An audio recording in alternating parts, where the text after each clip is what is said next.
Welcome to Global Sky Update. Please subscribe to my channel and press the bell icon for more updates. Everybody is looking for the next big move in Asia's naval power struggle, so what's happening right now between the Philippines and Japan could change everything. In the bustling naval yards of Japan, a significant event is quietly unfolding. Philippine Navy officers and engineers are meticulously inspecting two Abukuma-Class destroyer escorts.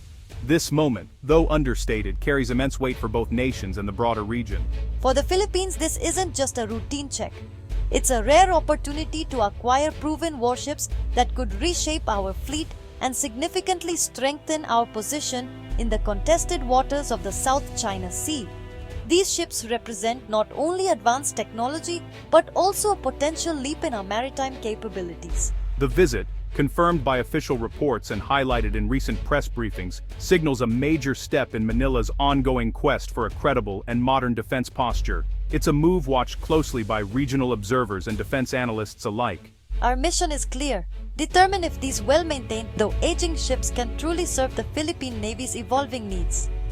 We're evaluating every detail, from hull integrity to the sophistication of onboard systems. This potential transfer marks a new era in Japan-Philippines defense ties, enabled by Japan's evolving export policies and Manila's urgent need to counter growing maritime pressure from China. The partnership reflects a shared commitment to regional security and stability. If this deal goes through, it would be one of the most significant naval asset transfers from Japan since World War II, setting a precedent for future cooperation and military support between our countries. The stakes are high. The Philippine fleet is currently a mix of old and new vessels, and the addition of the Abukuma-Class could fill a critical gap in our maritime defense. It's a chance to modernize and enhance our operational readiness.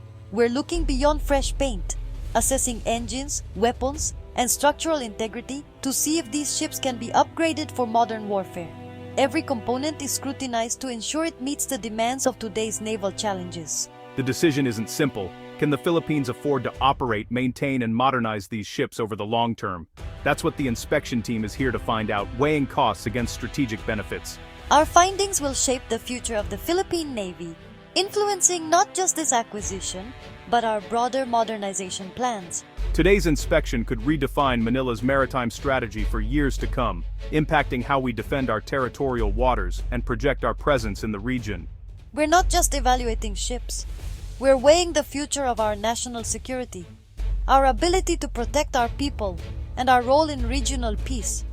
The outcome will echo across the region, signaling Manila's intent to defend its waters with renewed strength and determination, and sending a message to both allies and rivals. This is more than an inspection.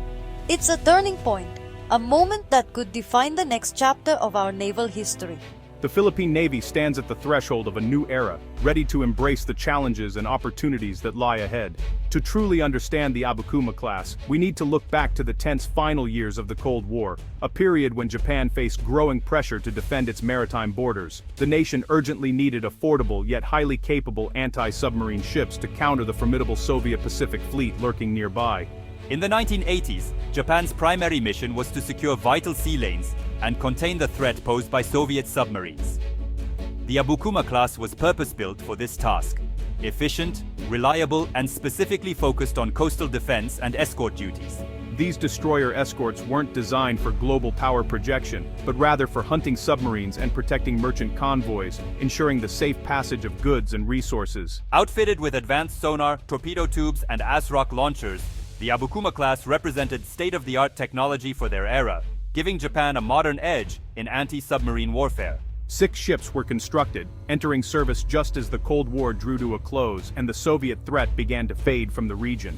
Instead of facing high-intensity conflict, the Abukuma-Class adapted to new peacetime roles, conducting patrols, training new generations of sailors, and participating in international missions and exercises.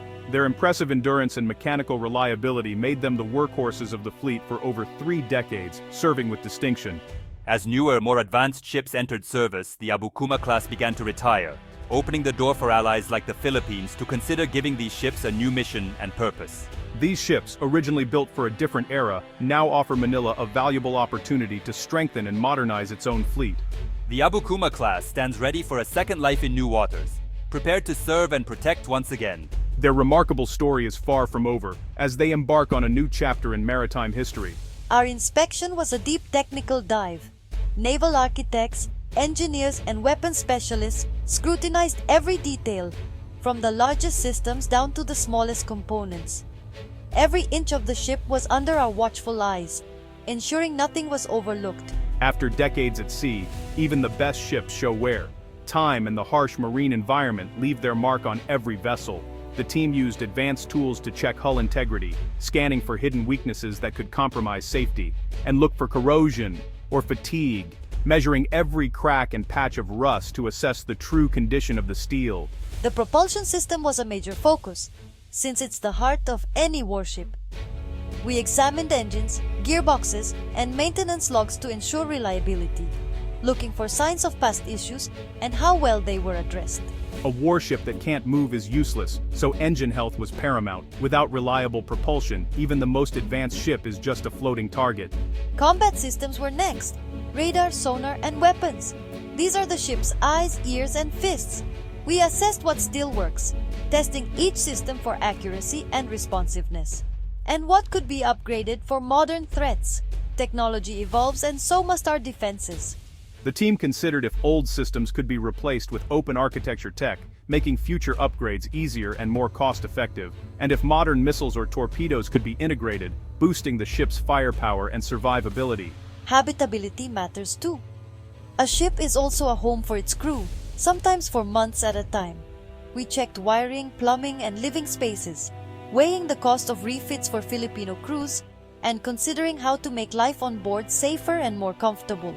The final report will balance strengths, weaknesses, and upgrade potential, providing a clear roadmap for decision-makers. Our recommendation will determine if these ships join the Philippine fleet, shaping the Navy's future for years to come. The inspection is about more than hardware. It's about future capability and the ability to defend our nation's interests. We're looking for ships that can be transformed, not just maintained. The goal is to create assets that will serve for decades. The Abukuma-Class could be the bridge to a modern Navy, connecting tradition with innovation. Every detail matters. This is a decision with long-term impact, affecting not just today's fleet, but generations of sailors to come. The team's findings will shape the Navy's next chapter, guiding the path forward. We're ready to make history and take the next step for our Navy. The future of the fleet hangs in the balance, and the choices made now will echo for years. Once acquired, how the Philippine Navy classifies these ships, frigate, corvette, or patrol vessel, will define their role and signal Manila's intentions. In Japan, they were destroyer escorts. The Philippines must choose a new classification. Size, displacement, and capability guide this choice. The Abukuma-Class sits between the Navy's corvettes and its modern frigates. Classifying them as frigates would boost the fleet's prestige but could set unrealistic expectations. Calling them patrol frigates or large corvettes might better reflect their true capabilities. The debate is both technical and political, projecting strength versus operational honesty. The final decision will reveal the Navy's strategic priorities. It's a balancing act between ambition and reality. Classification isn't just paperwork, it's a statement of intent. The Navy's choice will shape its image for years to come. The heart of the debate, frigate or corvette, defines the ship's status and mission. Frigates are multi-role, blue-water warships. Corvettes are smaller, often focused on coastal defense. The Abukuma-Class blends both anti-submarine routes, modest size, and potential for upgrades. Calling them frigates would double the Navy's count, signaling a leap in capability. It's a powerful message to the public and the world, but may overstate their true power. Labeling them as corvettes or patrol frigates sets realistic expectations and clarifies their role. They'd lead patrol groups, freeing up modern frigates for high-threat missions. The choice is between prestige and practicality. Either way, the Abukuma-Class will strengthen the fleet. The debate itself shows the Navy's evolving ambitions. The final label will define their legacy. Naming a warship is a symbolic act, connecting it to national history and identity. The Philippine Navy follows traditions.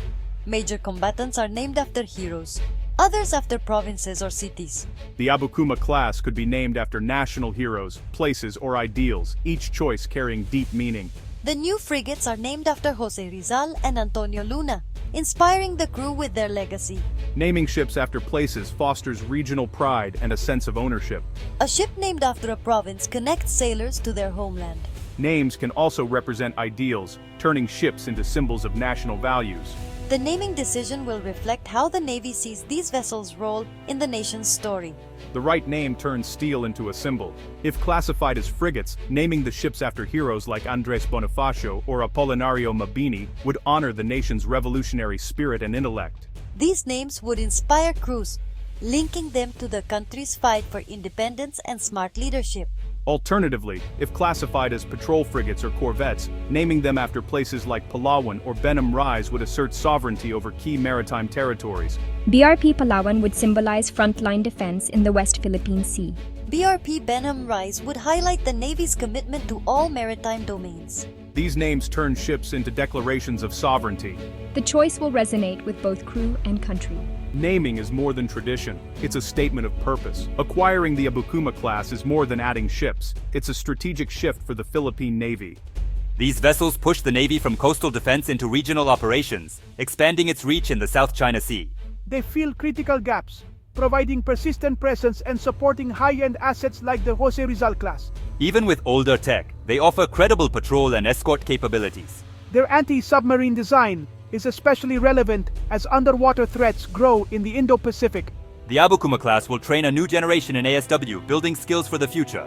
Accepting these ships deepens the Japan-Philippines partnership and signals a commitment to regional security. It's a step towards self-reliance and a stronger alliance. The Abukuma-Class could unlock a new strategic future for Manila. Old ships, new mission, ready for the next chapter. Philippine officers on Japanese decks mark a pivotal moment for national security. These Cold War-era ships may soon patrol the South China Sea under a new flag, bridging the gap to a modern navy. If Manila accepts, the ships will need upgrades and dedicated crews, but the opportunity is immense. The acquisition would boost operational tempo, patrol range, and anti-submarine capability. It would also cement the Japan-Philippines alliance, showing resolve against regional threats. Former Japanese warships, now Philippine Guardians, would symbolize a new era of cooperation. The inspection team's recommendation will shape the Navy's future. Whether named for heroes or places, these ships will become floating symbols of sovereignty. The Abukuma-Class could be the vanguard of a new dawn for the Philippine Navy. Old Guardians, new mission, the future begins now.